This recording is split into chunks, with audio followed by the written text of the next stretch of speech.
भानु प्रताप सिंह हैं, जो लगातार तमाम सामाजिक मुद्दों पर, राजनीतिक मुद्दों पर अपनी राय रखते हैं। किसानों को समझाने के लिए उनके समर्थन में सिंघू बॉर्डर पहुंचे हैं। सर, क्या होगा? आपको साफ साफ सरकार ने कह दिया कि हम बिल को वापस नहीं लेंगे, आप इसको कैसे देख रहे हैं? सरकार वापसी का इंतजाम करे, अपने आप चली जाएगी। सरकार को दो में से एक रास्ते में बार बार बता चुका हूं, या तो सरकार ये तीनों बिल वापस लेगी और एमएसपी को कानून के रूप में कानूनी दर्जा देगी, नहीं तो इस बार इस मोदी सरकार को उखाड़ के फेंक देंगे। सरकार को वापस जाना पड़ेगा। जो अच्छा लगता हो सरकार को वो चुन ले। सरकार जाना चाहती है या सरकार बिल वापस लेना चाहती है, सरकार के ऊपर। सरकार तो डरा के रखी हुई है। सरकार डराती होगी, अब डरने वाले नहीं हैं। जो सरकार जिनको डरा के रखना चाहती थी, ये वो लोग नहीं हैं। ये किसान है, ये धरती पुत्र है, ये अन्नदाता है, ये सबका पेट पालता है, तो ये अपनी लड़ाई लड़ना भी जानता है। सरकार को ही समझ होनी चाहिए। आपको क्या लग रहा है, ये सरकार क्यों इस बिल पर अड़ी हुई है? नहीं, देखिए, सरकार का बिल पे अड़ने का बहुत बड़ा कारण है। एक, जो अंबानी और अडानी जैसे उद्योगपति हैं, जिनका पैसा इस सरकार को बनाने में इस्तेमाल हो रहा है और जिनके पैसे पर ये जो सरकार है मौज ले रही है, मौज कर रही है, और जिनका याराना वो पूरी तरह से निभा रही है। एक तो उनका प्रेशर है, उनका पैसा बहुत लग चुका है। अडानी के कई जो ये आप गोदाम बन चुके हैं। दूसरा, अंतर्राष्ट्रीय जो साजिश है, जिसमें वर्ल्ड बैंक भी शामिल है, जिसमें इंटरनेशनल मॉनिटरी फंड भी शामिल है और जिसमें आपका एशियन डेवलपमेंट बैंक भी शामिल है। आप सोचिए, अभी किसी कोरोना काल में इसी सरकार ने 54,000 करोड़ रुपए इन तीनों संस्थाओं से कर्ज लिया है। पूछेगा कोई, बताएगा कोई कि क्यों लिया है? क्या मोदी जी बता पाएंगे कि ये 54,000 करोड़ रुपए आपने क्यों लिया है, किस बात के लिए लिया है, किस प्रेशर में आके लिया है? तो जो अंतर्राष्ट्रीय संस्थाएं आपको कर्ज देंगी, वो अपनी शर्तें भी साथ में रखेंगी। इन्हीं शर्तों की वजह से 1991 में खुली व्यवस्था की बात की गई थी, खुली अर्थव्यवस्था होगी, और वो खुली हुई अर्थव्यवस्था होते होते आज ये है स्थिति कि एक जगह बची थी वो किसान की खेती, आज उसको भी पूरी तरह से अपनी ग्रिप में लेना चाहते हैं। तो ये एक बड़ी जबरदस्त साजिश है।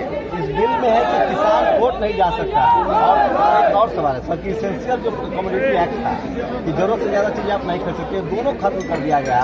तो इससे क्या असर हो? शंभू जी, आप देखिए, चलिए मैं मान लेता हूँ, और अब ये सरकार कह भी रही है, जो प्रस्ताव आया है उसमें कह रही है कि एसडीएम को छोड़ के आप कोर्ट में भी जा सकते हैं। मुझे एक सवाल का जवाब दे, जो कोर्ट यहाँ की सुप्रीम कोर्ट तक भी केंद्र सरकार के, मोदी सरकार के इशारे पर काम करती है, एक भी काम आज तक सुप्रीम कोर्ट ने मोदी सरकार के खिलाफ नहीं किया, और चीफ जस्टिस भी सरकार के पक्ष में फैसला देके राज्यसभा में जाके एमपी बन के बैठ जाते हैं। आप उस कोर्ट से किस बात की उम्मीद करोगे? दूसरी बात, इन्हीं कोर्टों में 3 करोड़ से ज्यादा मुकदमे पेंडिंग है, 3 करोड़ से ज्यादा मुकदमे।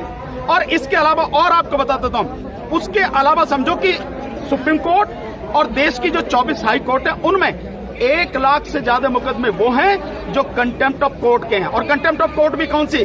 क्रिमिनल वाली नहीं, वो कंटेम्प्ट ऑफ कोर्ट जिसमें सुप्रीम कोर्ट ने आदेश किया, हाई कोर्ट ने आदेश किया, लेकिन अपने आदेशों का पालन नहीं करवा पाए। तो जो अदालतें अपने आदेशों का पालन नहीं करवा पा रही, जिनमें 3 करोड़ से ज्यादा मुकदमे पेंडिंग हैं, वो अदालतें हमें न्याय देंगी, किसान को। और किसान अपनी पैदावार के लिए, अपने पैसे के लिए किसान अदालत में जाएगा। शर्म नहीं आती है सरकार को?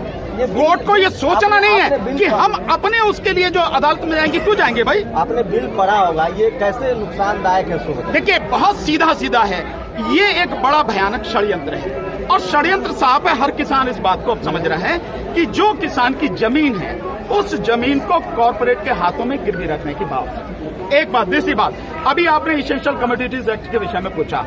पहले जो सीमा लगाई गई थी कि भाई एक सीमा है, आप उससे ज्यादा स्टोरेज नहीं कर सकते, उससे ज्यादा आप जो गल्ला है, जो धान है, गेहूं है या कोई भी फसल है, उसको आप स्टॉक करके नहीं रख सकते। उसका कारण था, अगर पैसे वाले लोग सारा गल्ला खरीद लेंगे तो जो पीडीएस सिस्टम है, जो गरीबों को इस देश में आज की तारीख में तो सरकार ही कह रही है कि 80 करोड़ से ज्यादा लोग गरीब हैं, और पहले भी इस कांग्रेस के जमाने में जो फूड सेफ्टी बिल जो बना था, वो जो उसके बाद में इस सरकार ने भी उसको माना, उसी के हिसाब से 82 करोड़ लोगों को जो 3 रुपए किलो, 2 रुपए किलो, 1 रुपए किलो चावल, मोटा अनाज देने की बात थी। इसका मतलब सरकार मानती है, और इस सरकार ने जो कहा है कि 80 करोड़ लोगों को 5 किलो अनाज, 1 किलो चना देंगे ताकि वो लोग जिंदा रह सके। यानी 80 करोड़ लोगों को आपने भिखारी बना दिया।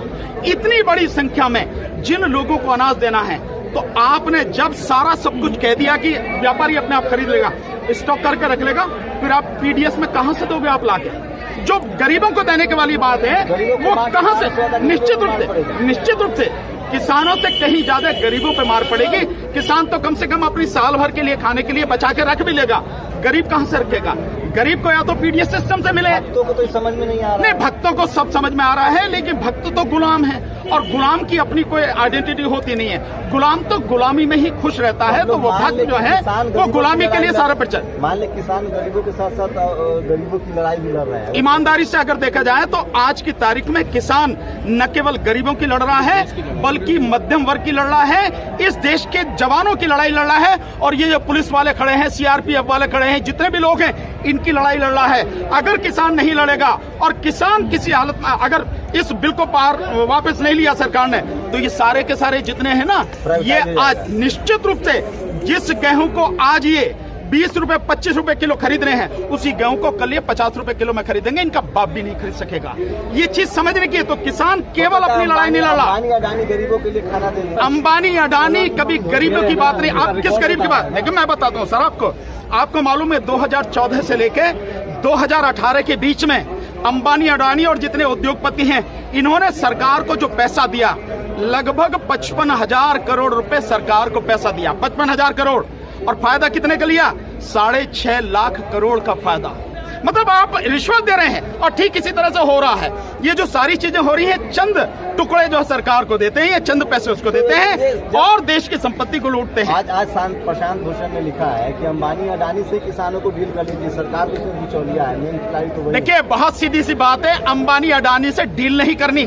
लेकिन मुझे बहुत पहली बार खुशी हो रही है इस बात की, जो बात मैं 1 साल पहले कहता था कि जियो का, रिलायंस का, अंबानी अडानी का बहिष्कार करो। आपको ध्यान है, आप लोगों ने कवर किया जब सीए एनआरसी का आंदोलन चल रहा था, मैंने लगातार कहा था इनका बहिष्कार करो, पूरी तरह से इनका बहिष्कार हो जाएगा, इनकी दुकानों पर ताले लग जाएंगे, सरकार अपने आप ठिकाने आ जाएगी।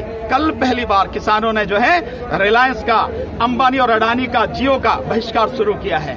और यही एक चीज है, इनके जितने भी प्रोडक्ट हैं, अंबानी की जितने भी, रिलायंस के जितने भी पेट्रोल पंप है, डीजल के जो पंप है, सब पे ताला लगना चाहिए। जितने रिटेल्स के 100 रुपए पाएंगे। आप लोग जातियों में और धर्म में बटे हैं, मुसलमान अलग आज के यहाँ ये सब किसानों को लोग किसान के साथ कहाँ गरीब आदमी नहीं, ऐसा नहीं। आप जाके देखिए, तो आप मीडिया वाले बांट रहे हैं। आप शंभू जी आप किसान पूछ रहे भाई किसान चुनो या कुर्सी चुनो।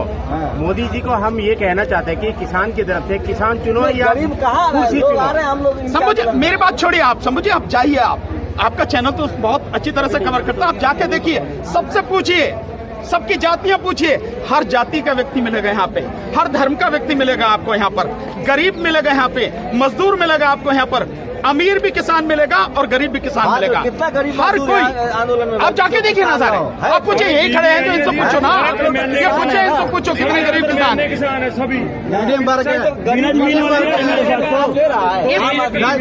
आम आदमी साथ दे रहा है आंदोलन में। मैं जिला जमुनानगर का वाइस प्रेसिडेंट हूँ, मेरे साथ 20 बिना जमीन वाले किसान आ रहे। हाँ, आ रहे गरीब लोग आ रहे हैं। मैं आसाम से आया हूँ इस किसान आंदोलन को साथ देने के लिए। अब ये ना बोले कि सिर्फ पंजाब का है या हरियाणा का है, ये मैं मीडिया वाला कह रहा है। नहीं तो मीडिया वाले को हम चेतावनी देना चाहते हैं कि हिंदू मुसलमान की उसमें बांटने की कोशिश न करे। ये किसान की लड़ाई, देश की लड़ाई है। ये दिख रही है वो कोशिश करेंगे धर्म के नाम पे बांटने की, लेकिन इस आंदोलन को वो धर्म के नाम पर नहीं बांट पाए, क्योंकि इस आंदोलन को जो लीड कर रहा है, जो किसान पंजाब का है, हरियाणा का है, जो मजबूत किसान है, वो वाकई में किसान है, वो इसको लीड कर रहा। तो ये धर्म के नाम पे नहीं बांट सकेंगे, ये जाति के नाम पे नहीं बांट सकेंगे।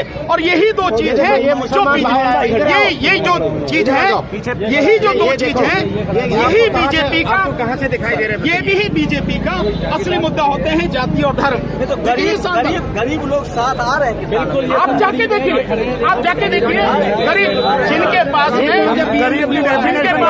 एक एकड़ जमीन है, तो ऐसे के जो आंकड़े हैं वो आंकड़े बताते हैं कि आज किसान की खेत से फसल लेके जैसे ही व्यापारी अपने गोदाम में रख लेता है, तुरंत उस फसल की कीमत 110% बढ़ जाती है। यानी कि जो चीज आप खरीद रहे हैं 100 रुपए में, वो 220 रुपए में जाके वो बेचेगा। आज की तारीख में ये है। दूसरा, यकीन मानिए, अगर मोदी जी की बात मान या प्राइवेट कंपनी से बेचे, किसान या लेकिन आम लोग, जो नौकरी पेशा लोग हैं, जो मिडिल क्लास लोग हैं, उनकी हैसियत नहीं रहेगी कि वो अंबानी अडानी के मॉल से खाना खरीद